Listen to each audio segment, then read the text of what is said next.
The history of how John Day, Oregon was first settled seems just like any other on the western frontier. Homesteaded in 1862, the same year the gold was discovered only 2 miles away in a town that would become known as Canyon City. Miners quickly poured into the area, including thousands of Chinese immigrants hoping to create a better future for themselves. The Western mining history states that the first homestead within the limits of John Day was staked by B.C. Trowbridge. This is a photo of he and his wife, and this is their homestead located near IZ. Despite being so close, John Day was not as quick to grow as Canyon City due to the fact that the miners and immigrants had all settled where the gold was. In its heyday, in 1864, Canyon City boasted a population of 10,000 residents, even larger than Portland, which had fewer than 6,000 residents at the time, according to Ancestry.com. Canyon City was even considered for the state capital that same year, but lost the popular vote to Salem. In an article by the Bend Bulletin, one of the largest groups of people in the John Day Canyon City area at the time was the Chinese immigrant.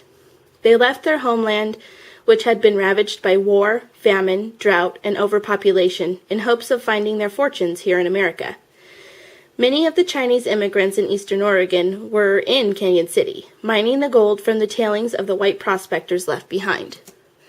This is a photo of some white prospectors in front of the mine, and the Chinese people would go behind and collect the leftovers, essentially, to get the rest of the gold out after they had gone through and gotten theirs. In 1885, Canyon City's Chinatown was burned down, most likely due to arson because of racial discrimination, and the local government officials would not allow them to rebuild, so they moved down 2 miles to John Day, which had already established a Chinatown known as Tigertown.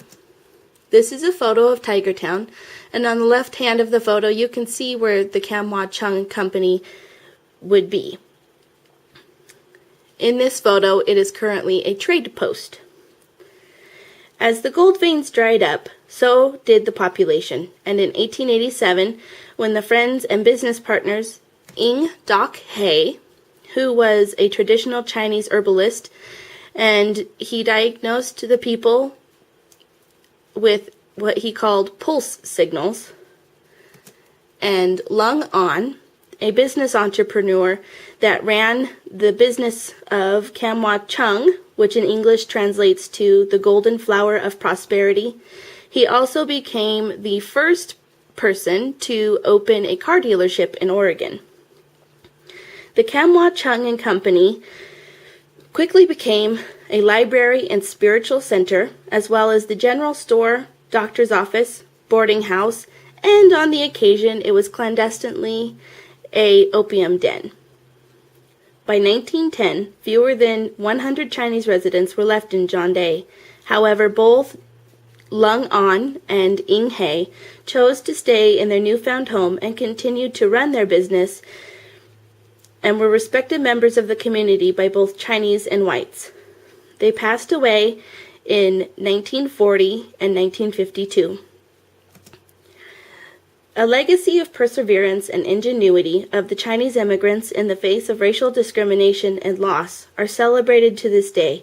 Our community has turned the Kam Wah Chung and Company building into a monument of their success through the local museum known as the Kam Wah Chung Museum, where the public is welcomed to celebrate their history. On the screen you'll notice the address and phone number if you're interested in learning more about this history. Thank you.